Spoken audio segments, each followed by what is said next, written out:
Muy buenas noches. Es miércoles 1 de septiembre del 2021. Para los mexicanos, septiembre es un mes con alto contenido cívico.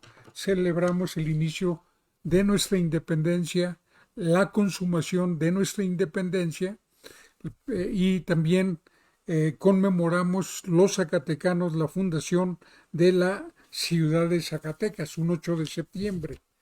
Pero además de el alto contenido cívico, también tiene un alto contenido político el mes de septiembre. Inicia la toma de posesión de los nuevos gobernantes. Eh, pero vamos a empezar. Hoy voy a tener aquí una conversación con Simitrio Quesada. Él ha sido un funcionario muy comprometido con la lectura con las bibliotecas y pues, se ha destacado por un gran dinamismo, por un gran espíritu de contribución al desarrollo. Vamos a hablar con él sobre cómo anda el panorama de las bibliotecas en el estado de Zacatecas. Hoy la librería El Árbol, que le recuerdo es una librería de libros ya usados, tiene un librazo, Cuentos del general Vicente Riva Palacio, es la edición de Porrúa de 1968, es una joyita.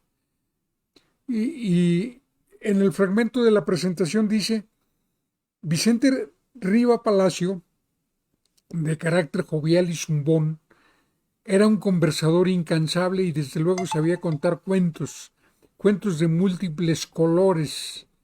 Le llegó la consagración al publicar en Madrid el año mismo de su muerte, en 1896, Cuentos del General.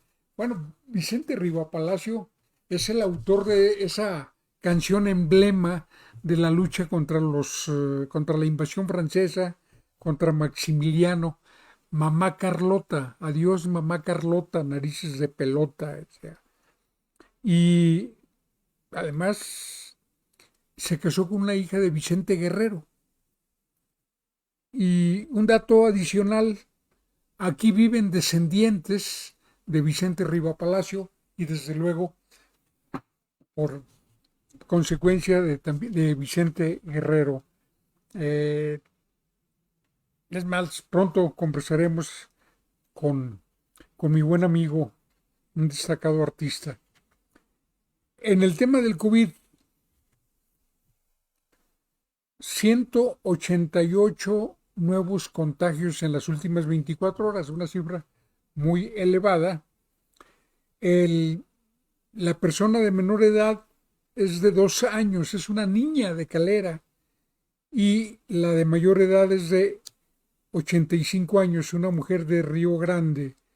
Hay 23 menores de 20 años, 37 entre 20 y 29 y 30 y de 30 a 39 a 47 y en fin, predomina la edad de maduro para hasta niños, ¿no? Solo de estos 88 contagiados, solo 21 son adultos mayores.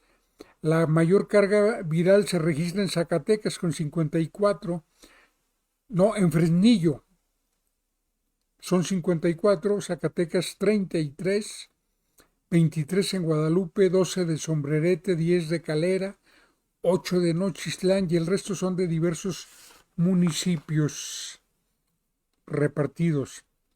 Hay 8 personas que perdieron la vida en las últimas 24 horas.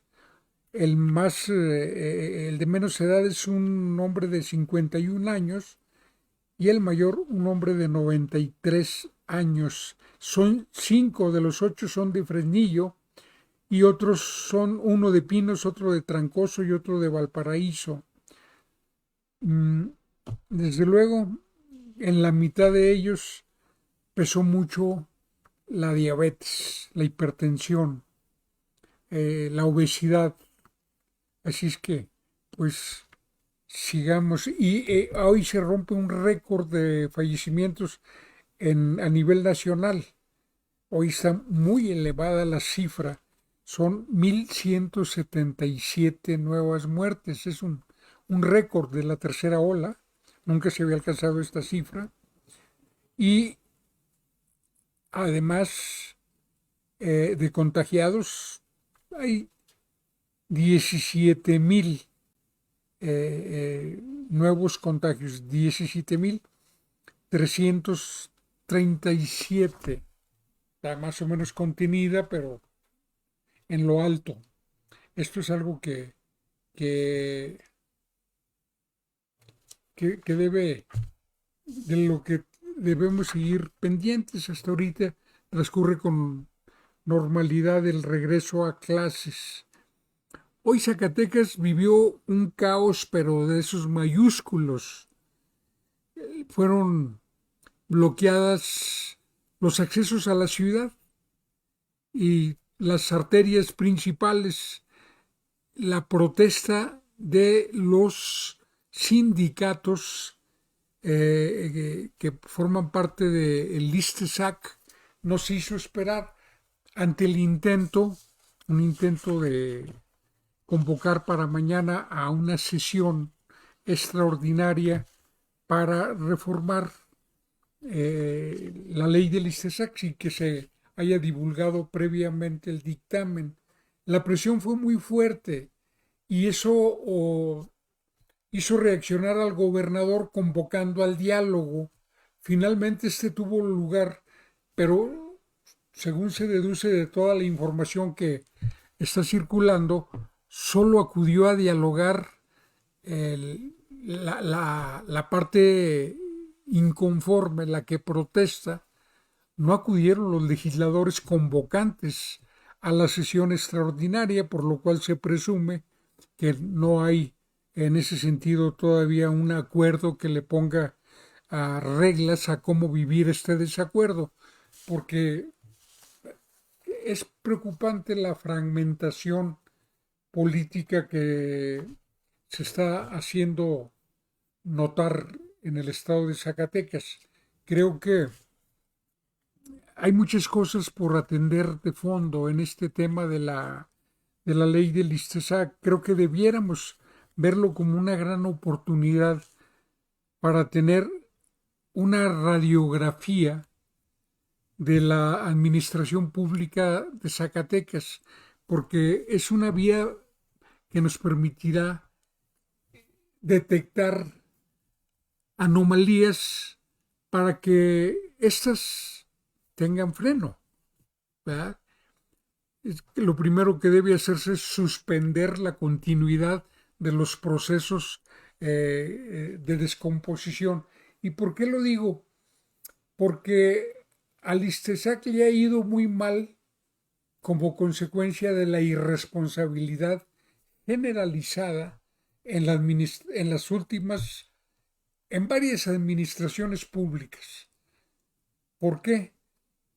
Porque han saturado la nómina de gente que después va a acumular años y va a tener derechos, va a tener prestaciones. O sea, las basificaciones y las plazas eventuales y permanentes son manipuladas facciosamente en el estado de Zacatecas con mucha impunidad, con mucha irresponsabilidad, con mucha frivolidad.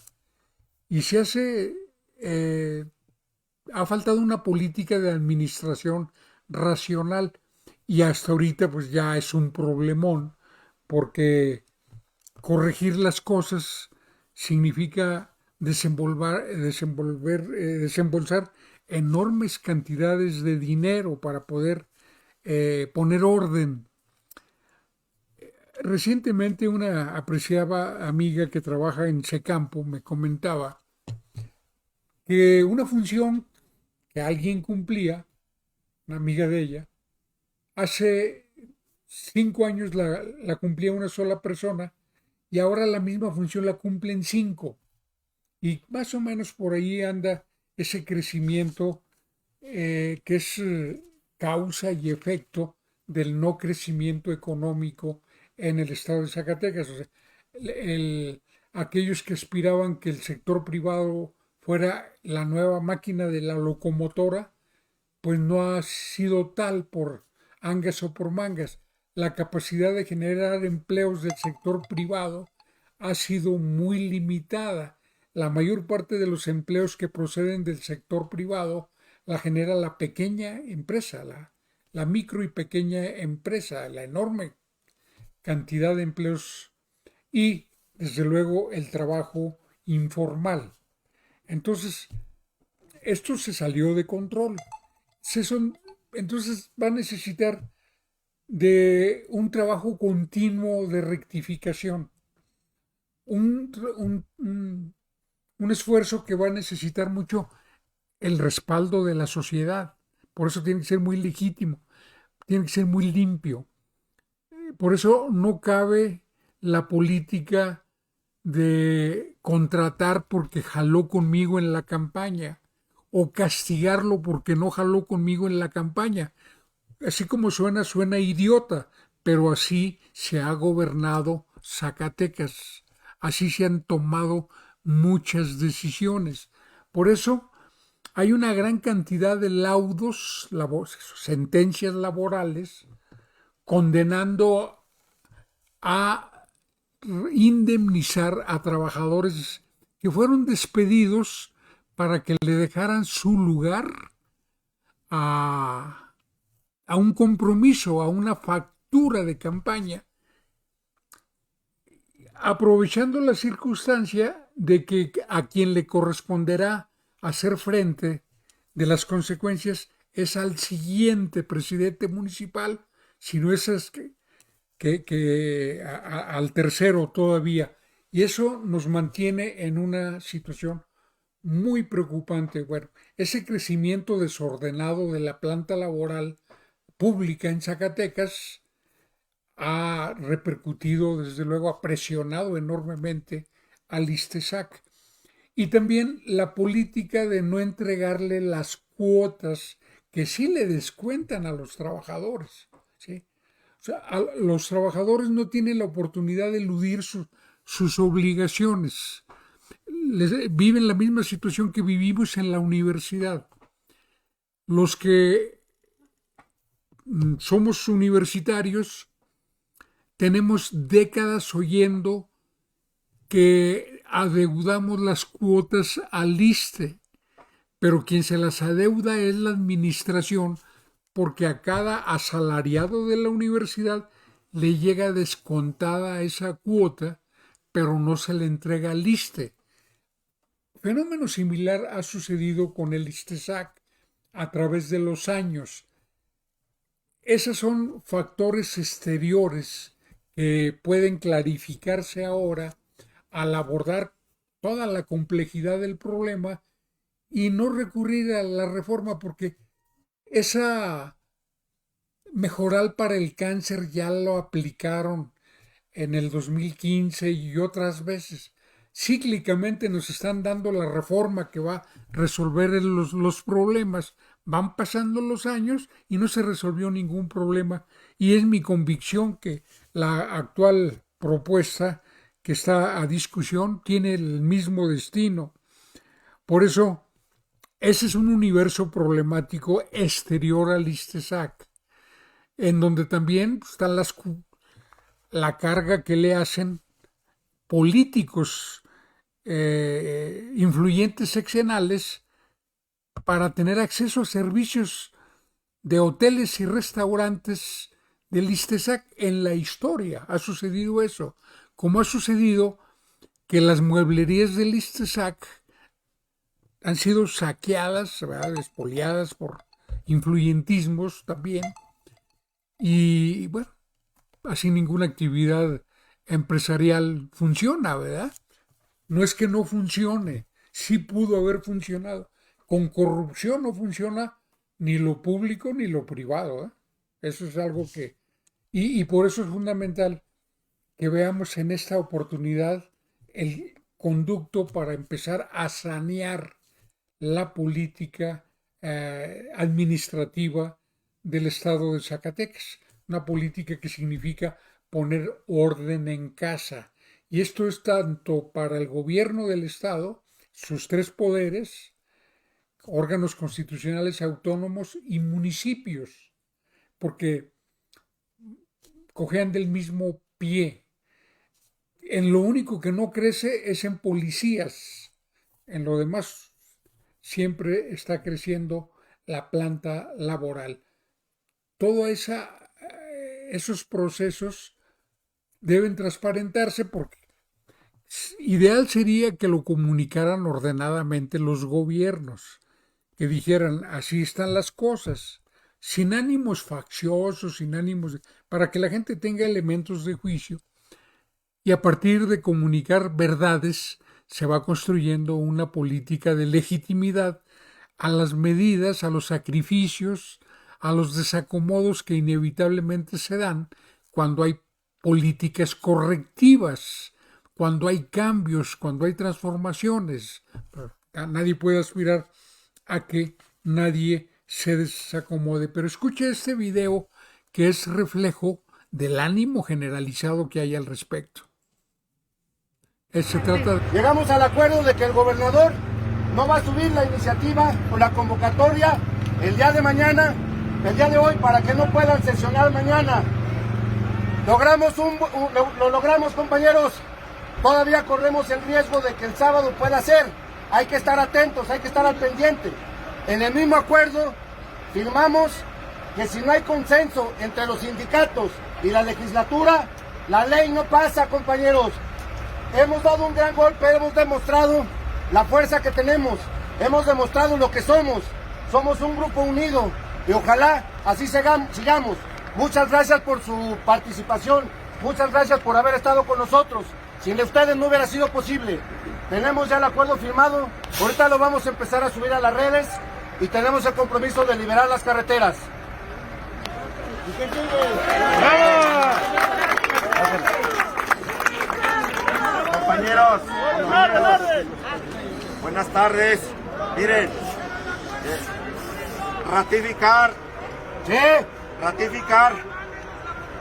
Ya empezó a correr, ya empezó a correr. Bien, hoy inicia de manera formal el periodo ordinario de sesiones en el Congreso de la Unión y en el caso de los diputados, hoy inicia una legislatura histórica.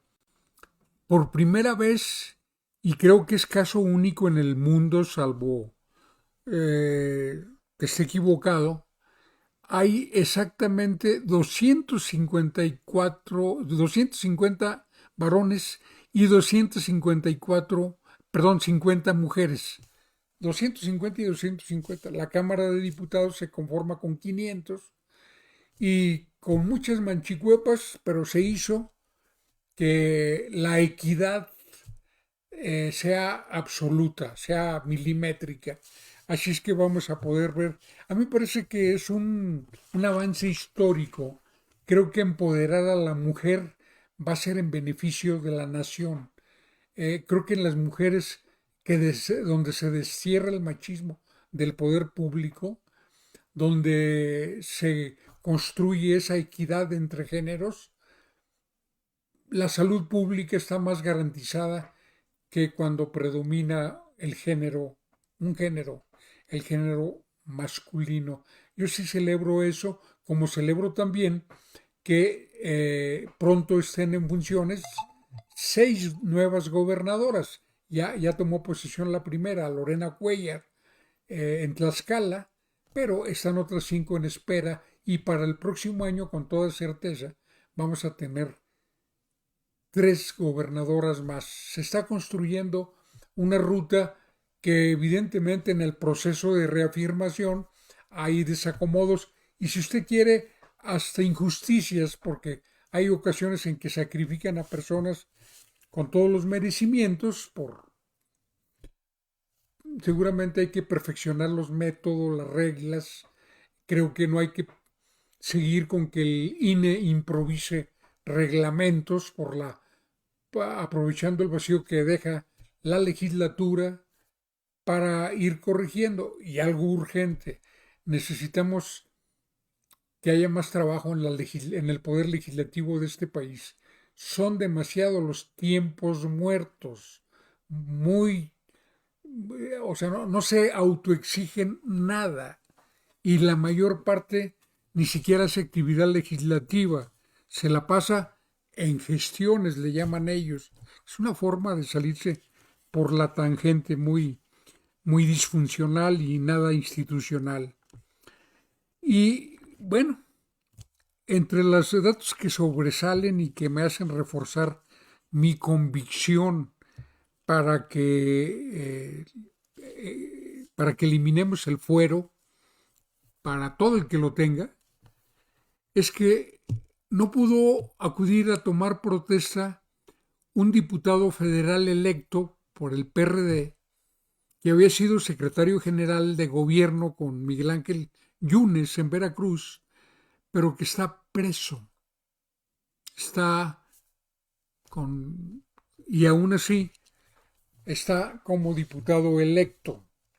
Él mandó una carta y ahorita pues hay alguna incertidumbre sobre lo que va a pasar al respecto. Y otro diputado, un joven Jorge Romero de Irapuato, panista él, celebró su victoria electoral como diputado, como candidato a diputado federal, y ahí, según el expediente que se acaba de judicializar, violó a una asistente a la celebración, a la conmemoración, que puso una denuncia y que ya se judicializó, se turnó al juez y el juez ya lo declara pues judicializado el tema. Si ellos hubieran llegado a tomar protesta, hablo del veracruzano que está preso y de el guanajuatense que no tomó protesta porque con un criterio correcto que hay que reconocerle al PAN, su partido le pidió que no tomara protesta, que mejor fuera el suplente para que aclarara su situación, algo que me parece bien decidido. Pero imagínense si llegan al fuero, ya teniendo fuero se le batalla mucho. La mayor parte de la gente se va totalmente impune, ¿verdad? O tienen ocasión de evadir la acción de la justicia. Ojalá pues que el fuero deje de ser uno de los aliados de la delincuencia de alto rango que hay en nuestro país. Y en otro tema, llega con un formidable apoyo social el presidente de la República a su tercer informe, a la mitad del camino. Dio a conocer una serie de datos que van a estar fluyendo en los próximos días. Tiene un balance que, en mi opinión, refuerza la confianza en que este país tiene una transformación histórica en marcha, de la cual va saliendo un México mejor. Un México donde ya está prohibido condonar impuestos. Usted no tiene idea qué se tuvo que derrotar para imponer ese cambio en la Constitución, para que ya no haya ningún queda bien perdonando impuestos. Porque ¿a quién cree que le perdonaban impuestos? ¿A Juan Pueblo? No. A los potentados de este país, a los muy ricos, a los que les sobra dinero, ¿verdad? Pero que se despocharon décadas y décadas con la cuchara grande, por eso florecieron grandes fortunas fincadas en el privilegio de tener una conocida en el baile que le condonaba impuestos. En una historia donde el político le da por que lo admitan en los altos círculos, hay una contradicción que no me que no termina de asombrarme. La mayor parte de los que hacemos política en este país somos de origen social humilde, de origen popular. Y revise la lista de sus diputados locales y federales, actuales y pasados. ¿Sí? Nadie tiene riqueza antes de la carrera política, generalmente. Eso no es donde quiera. Hay otros, es como con los militares, a los militares le pasa lo mismo. Los militares mexicanos son de origen popular también, pero en otros países, como en Argentina, la carrera favorita de los jóvenes ricos es la aviación, la marina, infantería, etcétera, las Fuerzas Armadas. En nuestro caso no. Tampoco es el caso de la política. Hay países como en Estados Unidos, la familia Kennedy, una familia adineradísima, es una familia con una gran vocación política de varias generaciones y dueña de una enorme fortuna. El propio Trump, un hombre que llegó a la política después de haberse hecho muy rico. En México eso no sucede. Casi todos somos Juan Pueblo. Habla uno que otro que, pero no tengo en mi cabeza a nadie que no venga de Juan Pueblo. Eso debería potenciar una política a favor de las clases populares, pero no, fíjese que no. Los políticos, su sueño es vivir en Bernardes. Aquí hablando de Zacatecas, que es la zona símbolo de la prosperidad en el estado de Zacatecas, la zona residencial. Los políticos siempre están buscando que lo acepten en esos círculos y esos círculos le dan trato mientras tienen cargo. Ya cuando no tienen cargo, hasta luego, porque si te vi ni me acuerdo, ¿no? Y uno de los efectos de esa mentalidad es la condonación de impuestos. Sin mordida, estamos hablando aquí de la condonación que no es fruto de moches, porque también los hay, sino que son porque se trata de don fulano. No, pues ¿cómo le vamos a cobrar el predial a don Sutano? Esa mentalidad es un gran cambio y hoy con mucho orgullo proclamó eso, que es uno de los cambios estratégicos de este país. Pero hay muchos otros cambios, ¿no? Ya hasta la forma de rendir cuentas ha aproximado al simple mortal con el presidente de la República. Y creo que de todo eso nosotros debemos estar más que satisfechos, más que convencidos. Creo que vale la pena bordar. Hay muchos temas que en estos momentos están circulando para que los analicemos todos y en los próximos días vamos a hacer eso. Ya estoy entablando enlace con el maestro Simitrio Quesada. Bienvenido, muy buenas noches, maestro. Me siento muy honrado de estar en su espacio, maestro. Sabe que nos conocemos desde hace muchos años. Lo he admirado en su labor periodística y ahora con estos puntuales y muy certeros comentarios que nos obsequia cada día. Muchas gracias. El honrado soy yo, Simitrio. Empiezo por preguntarte, hazme un breve diagnóstico del estado de cosas en lectura y biblioteca en el estado de Zacatecas.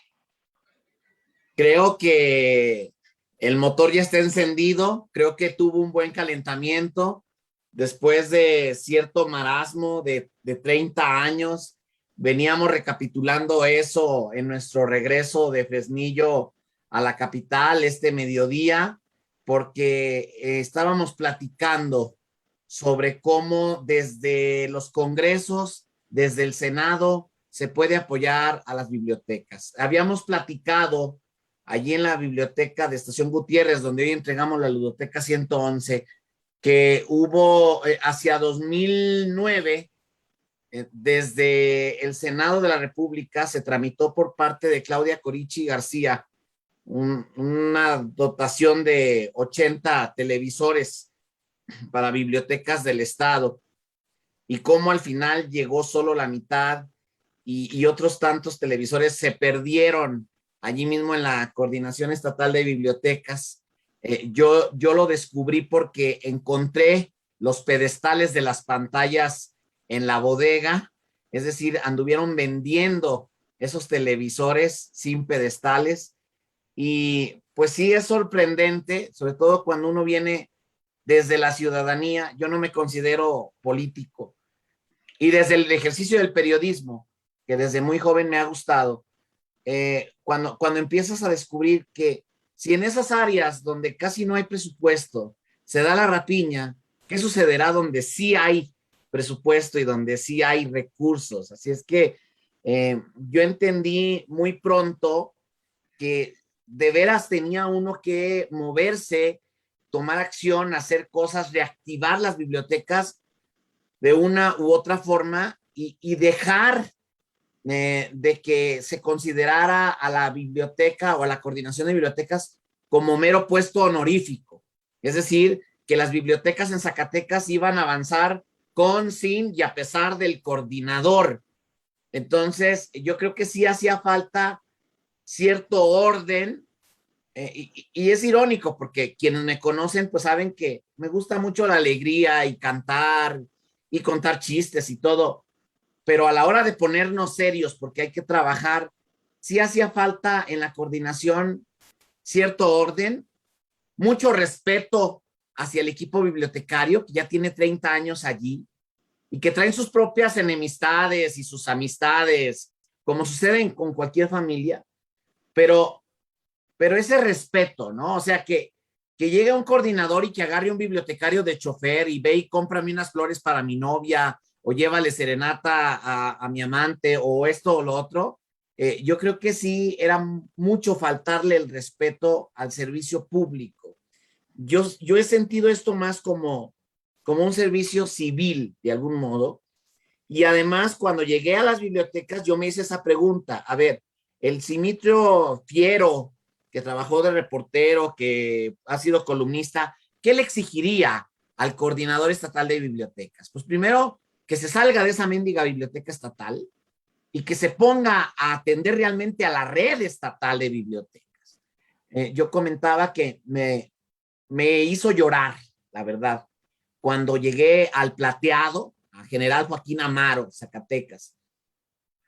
Y lo primero que me dice la bibliotecaria con lágrimas en los ojos es: en 34 años que llevo yo en esta biblioteca, nunca había entrado un coordinador estatal, y menos a traerme una ludoteca o a traerme computadoras. Entonces, yo creo que sí estaba fallando la forma de dirigir las bibliotecas en el estado, eso de a ver, yo soy el coordinador y ustedes dos vayan a los municipios y me informan cómo están las cosas.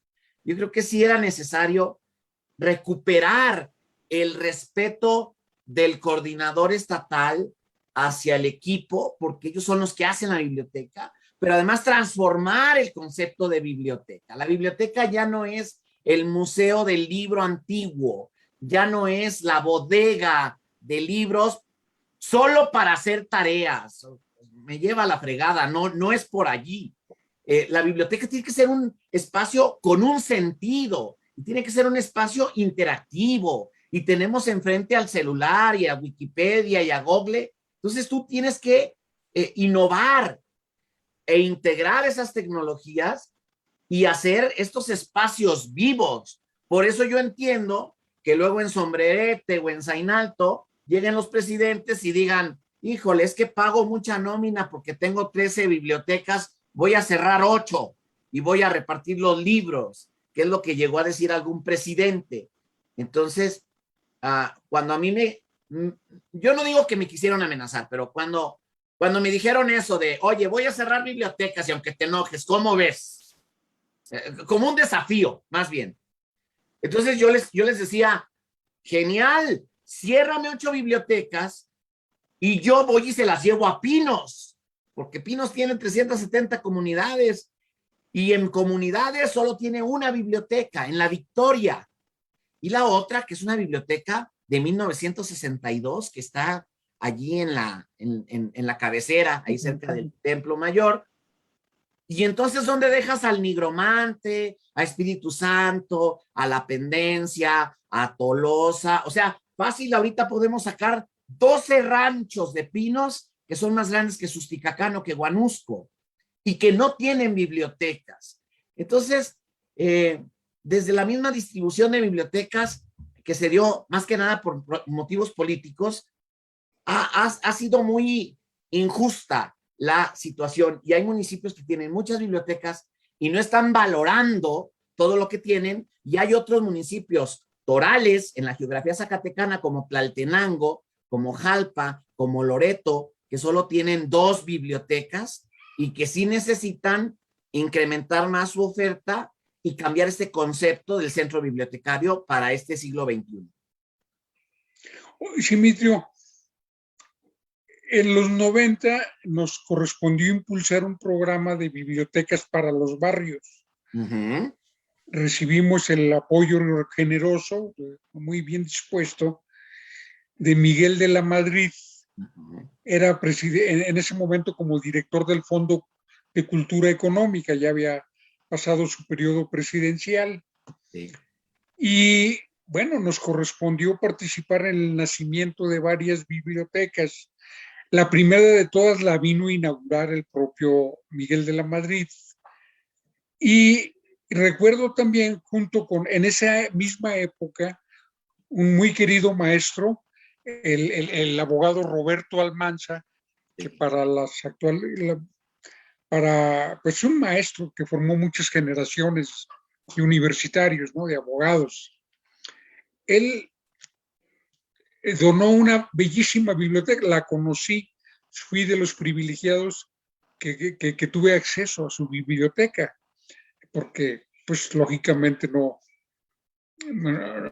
se la abría fácilmente a la gente más que con quien tenía alguna relación de afecto, y él tomó la decisión, y fui invitado, estuve presente, de que su biblioteca fuera una biblioteca popular, una biblioteca de barrio, y yo acudí a la inauguración de la misma en la colonia Pedro Ruiz González. ¿Qué ha pasado con esa biblioteca? Bueno, con las demás que pusieron. Es una biblioteca, no diría que única en el país, pero sí muy singular en el país. Zacatecas tiene varias bibliotecas singulares. Esa biblioteca es muy interesante porque tiene 2 pisos. Efectivamente está allí, va uno por el paseo bicentenario, o como le llamen ese paseo, y allí está a un lado. De hecho, allí llevé yo a Armando Alanís junto con Cristina Ávila Cesati para que nos pusiera unos grafitis de acción poética, y puso un verso de Roberto F. Almanza, efectivamente. Esa biblioteca tiene 2 pisos. El piso de abajo es la colección de la Dirección General de Bibliotecas.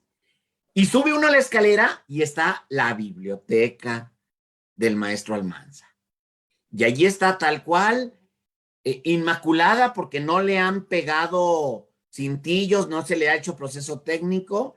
Es un voto de confianza sabemos que las bibliotecarias no van a perder ni un solo libro del maestro Roberto, y no se va a prestar a domicilio. Si tú quieres consultar uno de los libros magníficos del profesor Almanza, lo puedes consultar solo allí mismo. Entonces, hemos estado buscando, con Ulises Mejía, hemos estado buscando fortalecer las bibliotecas de la cabecera municipal, pero y ahora con Salvador Estrada también le hemos hecho invitaciones para que vayamos a revisar juntos bibliotecas, pero aún así hay un gran problema con la capital zacatecana. La capital zacatecana tiene comunidades como El Maguey, Francisco y Madero, Calerilla, El Visitador, la propia Cieneguillas, y sin embargo, de las 10 bibliotecas que tiene, 9 están en la mancha urbana y solo una está en comunidad, que es Cieneguillas. Yo entiendo también, vamos a poner la contraparte, que si hay muchas en la cabecera es porque ustedes las inauguraron. Yo tuve el privilegio de estar en la inauguración de la biblioteca Veremundo Carrillo en la colonia Las Palmas. Y no solo eso, tuve la grata sorpresa de que yo le venía comentando a mis bibliotecarios que yo había estado en esa inauguración con Miguel de la Madrid, con Ricardo Monreal, con Magdalena Núñez Monreal. Y cuando platicaba yo eso, la bibliotecaria dice, es que aquí tenemos una foto de esa inauguración. Y en la foto me encontré. Ahí estoy con mi mochila y mi paradito. Entonces, efectivamente hubo un boom muy bueno. Me encantó que invitaran a Veremundo, por ejemplo, a esa inauguración, a esa biblioteca que hay que resolverle el problema del vandalismo porque a cada rato le quebran los vidrios a esa biblioteca. Hay que ir proyectando el espacio para ver si Veremundo Carrillo nos dona su biblioteca en algún momento. Porque la biblioteca personal de Roberto Almanza está en la biblioteca que lleva su nombre. La biblioteca personal de don Roberto Cabral del Hoyo está en una biblioteca pública que está dentro del Centro Educativo Integral Roberto También Cabral del allí Hoyo. estuvimos, sí, lo recuerdo perfectamente. José Lo García, siendo director, la cuidó mucho. Pero ahí tenemos otro problema, que esas bibliotecas a nosotros nos obliga a México a que estén abiertas en la tarde para todos los ciudadanos, que no sea solo de la escuelita y de los alumnos. Lo mismo sucede en el CONALEP de la Pedro Coronel. Hoy, por cierto, hay sociedades como Toronto, por ejemplo, Canadá, varias ciudades tienen bibliotecas al público 365 días del año, las 24 horas. Y aquí se hace la observación frecuente de que la biblioteca está abierta cuando nadie tiene posibilidad de ir, porque si tiene posibilidad de ir el sábado está cerrado, el domingo está cerrado, el día de fiesta está cerrado. ¿Qué pasa con eso, Simitio? Es algo en lo que yo estuve insistiendo, no solo en esa parte, o sea, yo pensé que iba a estar 5 años ininterrumpidos. Yo asumí la coordinación 12 días después de que Alejandro Tello entrara como gobernador. Yo nunca me imaginé que me iban a pedir que me pasara al INSELCAP, donde pues también hice ahí un esfuerzo, pero en mi pensamiento, en mi proyección de 5 años, yo decía, vamos a terminar con el proyecto de biblioteca dominical. Y yo quería empezar en 2 puntos, sobre todo. En Guadalupe, porque yo he luchado porque esa biblioteca que parece que les estorba a los presidentes municipales de Guadalupe, tan les estorba que ya la metieron al fondo del edificio, ya ni siquiera está a un lado de los cajeros. Yo siempre he pugnado porque esa biblioteca pase a la antigua presidencia municipal en el Jardín Juárez, donde ahorita está la Casa de Cultura. Yo creo que hace más bien la biblioteca allí. Y entonces yo decía, en ese punto, para 2021, tendría que haber domingos de biblioteca y sábados de biblioteca de 10 de la mañana a 2 de la tarde, donde las familias puedan entrar a la biblioteca en sábado y en domingo. El segundo punto es el embarcadero de la Encantada, porque Amalia García puso allí cafetería biblioteca en la Encantada. Y en lugar de que sea un salón para eventos privados del DIF o de quien se le ocurre entrar allí, pues sí debería ser una biblioteca para el que en el domingo va al paseo familiar, pues que no solo se suba a la lancha a remar o que vaya a ver si está el cocodrilo o no está el cocodrilo, sino que también se ponga a leer. Entonces, lamentablemente, ¿cuáles son los obstáculos? ¿Por qué no? ¿Por qué estamos llegando al final de este quinquenio y no se pudo lograr eso?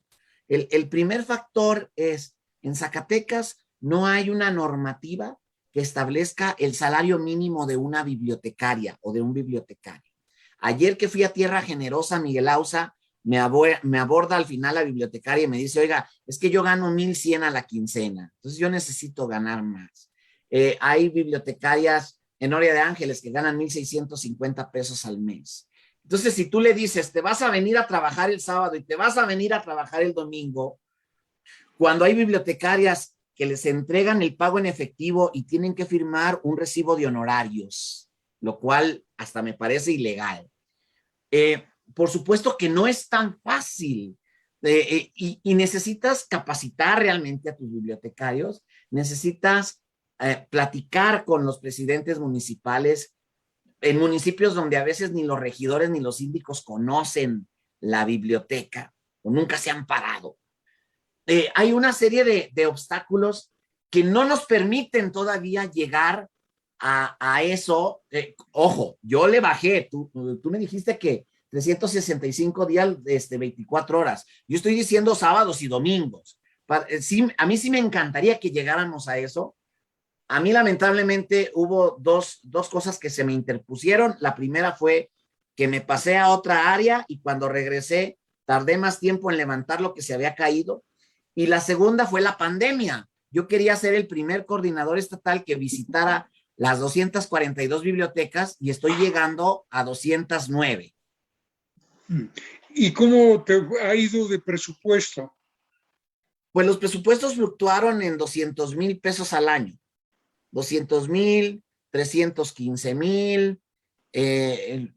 La mayor asignación presupuestal fue el año en que no estuve, 650,000 pesos. Y luego regreso y otra vez me dan 316,000 y me dicen 200,000 va a ser para un sistema de vigilancia, para que ya no estén contratando veladores. Entonces a mí me dejaron solo 170,000 pesos para comprar ludotecas. Me faltaban 23,800. Entonces, como pude, entre mentadas de madre, que porque soy bien chillón, que porque me entrevistan y empiezo a decir que sí es cierto además, logré esos 23,800 y conseguí estas 21 ludotecas. Al final, repartí 24. ¿Por qué 24? Porque las 21, a las 21 se agregó una que regaló Lisbeth Márquez como diputada migrante, la de hoy de Estación Gutiérrez que regaló Héctor Menchaca y la del viernes 10 que va a regalar Miguel Ángel Varela Pinedo. Entonces, aquí es algo muy interesante. Estamos trabajando con todos los partidos políticos, porque los presidentes son de todos los partidos políticos. Nosotros no le andamos poniendo ni color ni nombres en los discursos al proyecto. El proyecto es de todas y de todos, porque nosotros vamos de paso, pero las instituciones son las que quedan. Entonces, la única asignación buena, fuerte, se dio en 2017, cuando inauguramos la Ludoteca Estatal, y que el gobernador Alejandro Tello fue a la biblioteca y nos dio la sorpresa de que había instruido al secretario de Finanzas, entonces Jorge Miranda, a que nos diera una asignación extraordinaria de 1,000,000 de pesos. Con ese 1,000,000 de pesos, yo pude renovar equipo de cómputo en la Biblioteca Estatal, renovar equipo de iluminación en la Elías Amador, quitar alfombras, comprar un humidificador para el Elías Amador, porque la tercera sala, que es donde tenemos libros más antiguos, colinda con la secundaria 1, con el salón de juegos, y allí se filtra mucho la humedad. Entonces, atendimos muchas cosas importantes con ese 1,000,000 de pesos, y fue la única asignación extraordinaria que hemos recibido recientemente. Fuera de eso, seguimos con presupuestos de 200 a 300,000 pesos al año. Y nos preguntan del público, bibliotecas orientadas a la población infantil. Ese es el espíritu de la ludoteca. O sea, el niño, a ver, el niño de las cabeceras municipales o de las grandes ciudades zacatecanas, de Fresnillo, Zacatecas y Guadalupe, no quiere podría no querer ir a la biblioteca porque todo lo tiene en la tablet, porque todo lo tiene en el celular. Y el niño de la comunidad rural alejada, Ábrego, Nochistlán, Tlachichila, Tenayuca, San Mateo, Valparaíso, aunque quiera ir a la biblioteca, no hay conectividad. Y las enciclopedias que tenemos, esta es una gran verdad, don Luis, las enciclopedias que tenemos en la biblioteca nos hablan de República Federal Alemana, República Democrática Alemana, nos hablan de la Unión de Repúblicas Socialistas Soviéticas, nos hablan de Yugoslavia y de Tito. Entonces, eso es un museo, o sea, una enciclopedia británica, edición 1983, ¿para qué te sirve cuando te detalla todas las características del muro que divide a Berlín? Todo eso ya pasó. y nosotros no nos actualizamos en las bibliotecas. Y como las bibliotecas estaban en un ciclo de poca productividad, por lo mismo no había nadie que exigiera más presupuestos. Cuando tú tienes una instancia que es solo un lugar honorífico, porque eres un profesor jubilado y te dieron la coordinación estatal para que pases a gusto tus últimos días, pues por supuesto que no va a haber efervescencia. Y yo sé cuál es el precio de la efervescencia. Yo ya me voy y mucha gente me va a seguir odiando. Ni modo. Yo, a fin de cuentas, yo soy un padre de familia al que le dieron la oportunidad de hacer algo para que sus hijos se interesaran mínimamente en ir a una biblioteca. Pues mira, yo creo que ha sido muy provechosa esta conversación. Creo que nos dejas un panorama del estado de cosas. Solamente te preguntaría, hay zacatecanos que tienen una alta valoración por la lectura. Yo recuerdo los esfuerzos de Juan Manuel de la Rosa, que con una gran generosidad siempre estuvo convocando a sus amigos a ir a Sierra Hermosa, ¿verdad? Claro. Muy promotor de la lectura. Aquí un Roberto Sánchez. Roberto hace donativos muy frecuentes, aunque los concentra en Valparaíso, ¿verdad? Allá está. Le tienen que poner el nombre de él a la biblioteca, porque sí, ya hay sí. más libros de él que de la DGB. Sí. Y yo digo, ¿habrá manera de encontrar un nexo con la gente que desde la sociedad civil tiene interés en poner su granito de arena para acercarle el libro a las nuevas generaciones? Es Claro que decir, sí. Y esto tiene que somos... ver, esto tiene que ver con la honestidad. El problema es que la honestidad también está subvalorada. Y para que alguien hable de honestidad, pues está cañón, porque debe no tener cola que le pisen. Entonces, yo entendí desde un primer momento que para que a ti la gente te busque y te done libros, pues tiene que estar segura de que no te vas a robar los libros. Exacto. O no los vas a malbaratar, o no te los vas a llevar a Tacualeche el domingo a venderlos a 10 pesos. Tienes que ser una persona incorruptible a toda prueba, y tus bibliotecarios tienen que ser también incorruptibles. Entonces, nosotros hemos, o sea, para pedir primero tienes que ofrecer, y lo que nosotros podemos ofrecer es orden, disciplina, respeto, porque tú no sabes cuánto le está doliendo a alguien deshacerse de los libros de toda su vida para darlo a una biblioteca y descubrir que ahí hay una partida de chacales que le echaron ojo a un libro y se lo llevaron a su casa. Exacto. Entonces, de nada Sí, sirve. doloroso.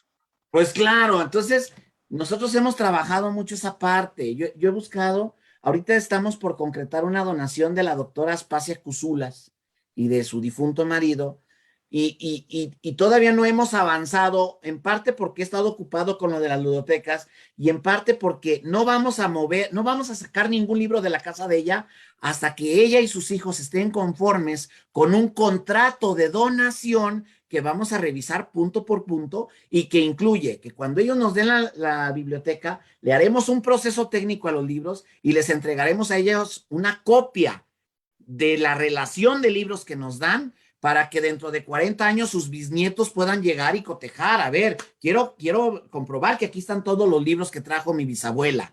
Entonces, solo así, solo con una cultura de respeto y de honradez y de ética, es como se van a lograr las cosas. Yo por eso les digo, una ludoteca cuesta 7,844.21 pesos, porque si usted me da ese dinero, yo compro una ludoteca y la pongo en la ludoteca, la biblioteca donde usted me diga, y no va a haber facturas falsas, no va a haber moches, no va a haber propina. O sea, este es el servicio público y tendría que implicar cierta abnegación, como los regidores de antes que no cobraban.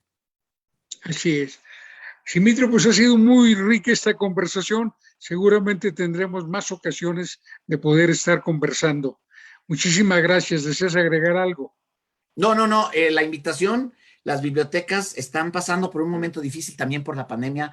En los municipios se está valorando el índice de casos y a partir de eso deciden si abren parcial o totalmente. Entonces, donde hay la oportunidad, aprovechen las bibliotecas. Ustedes son los que les dan vida, no un político, no un funcionario, no un coordinador de bibliotecas, no un simitrio, no nadie. Son ustedes con sus familias los que pueden reactivar esta parte. Si usted tiene 25 años sin ir a la biblioteca, vaya. Luego ese será otro tema, mi querido amigo don Luis, el platicar cuánta gente dejó de ir a la biblioteca porque abandonó el Jardín Independencia y se fue a Quebradilla, donde a mucha gente también ya le da pereza o se le hace pesado atravesar a la Alameda simplemente. Entonces, esa es otra parte. Perdón por el paréntesis. Ojo Caliente, por ejemplo, tiene una biblioteca en la orilla del pueblo y nadie va. Entonces, es difícil poder hacer esto. La biblioteca de Calera la subieron a la segunda planta del área de comidas de un mercado. Entonces, la gente no se le antoja ir.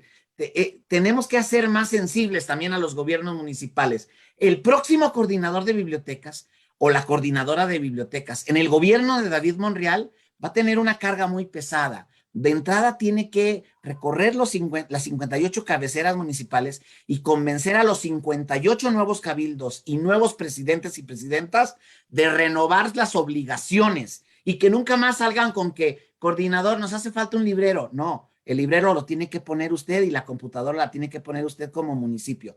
Que el municipalismo es lo más prostituido y pisoteado en este país, ese es otro tema. Pues muchas gracias, Simitrio.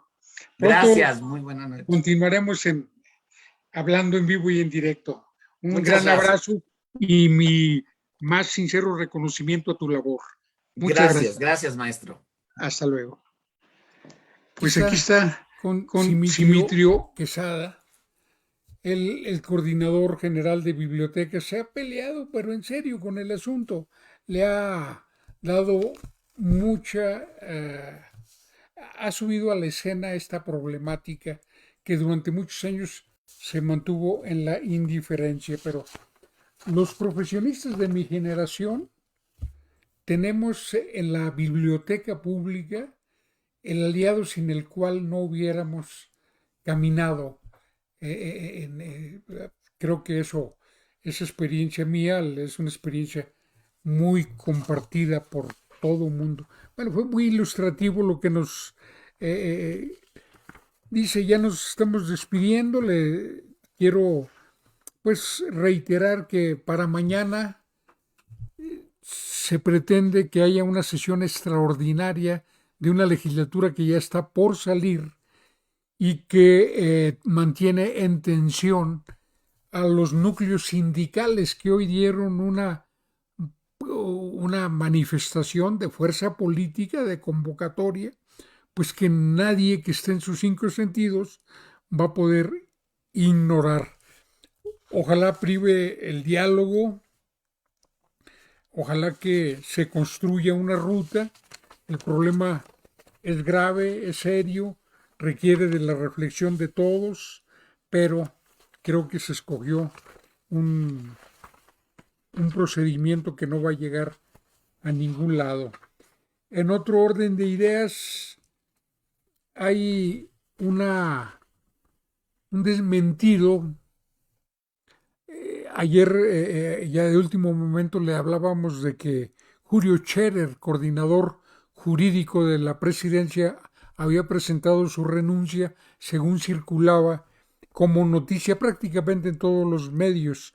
Hoy el vocero Jesús Ramírez Cuevas calificó de rumor y todo indica que fue una noticia falsa, que yo la vi inicialmente con Raimundo Riva Palacio, pero la reprodujeron una gran cantidad de medios y que pues seguramente va a haber más cambios, pero parece que en el caso de Julio Scherer pues es un funcionario muy cercano, que cumple una gran función estratégica al lado del presidente López Obrador, con quien cultiva una relación cercana desde hace muchos años. Y bueno, para mañana usted va a poder analizar los datos del informe. Para el que no lo escuchó, para el que lo escuchó quiere recrear lo que se informó, pero A mí me deja optimista el informe que rindió el presidente de la República. Me deja con la emoción de que ha valido la pena apoyar el cambio que encabeza el presidente López Obrador. Y creo que cada vez va a haber más frutos, porque empezó por lo urgente, va a llegar a lo importante. Gracias por todo. Estaré con usted mañana, que es jueves. Pase una grata noche. Yo también lo haré.